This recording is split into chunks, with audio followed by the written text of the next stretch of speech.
এখানে যে প্রশ্নটি দিয়েছে সেই প্রশ্নটি হচ্ছে অ্যানালজির প্রশ্ন। এই প্রশ্নটির মধ্যে এখানে প্রশ্নবোধক চিহ্ন আছে, এই প্রশ্নবোধক চিহ্নের জায়গায় কত বসবে সেটা বের করতে হবে। তো প্রথমে আমরা দেখব এই 46 থেকে এই 11 সংখ্যাটা কিভাবে এসেছে। তো প্রথমে আমরা লিখব 46। এই 46 সংখ্যাটা থেকে আমরা মাইনাস করব 2। তাহলে 46 থেকে যদি আমরা 2 মাইনাস করি 44 হবে।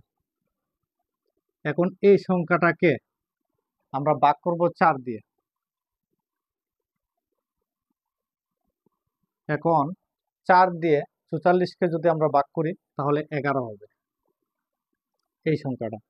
এখন দেখব 30 থেকে 27 কিভাবে 7 কিভাবে এসেছে। তো এই জায়গাটা আমরা যেভাবে ক্যালকুলেশন করেছি এটাও আমরা সেম ভাবে ক্যালকুলেশন করব। তো প্রথমে লিখবো আমরা 30 মাইনাস 2। তাহলে 30 থেকে যদি আমরা 2 বিয়োগ করি 28 হবে।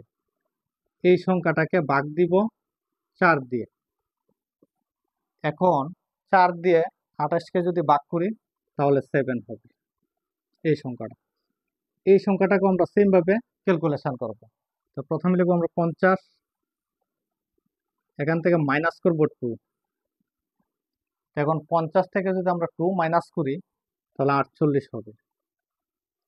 এই সংখ্যাটাকে ভাগ দিব 4 দিয়ে।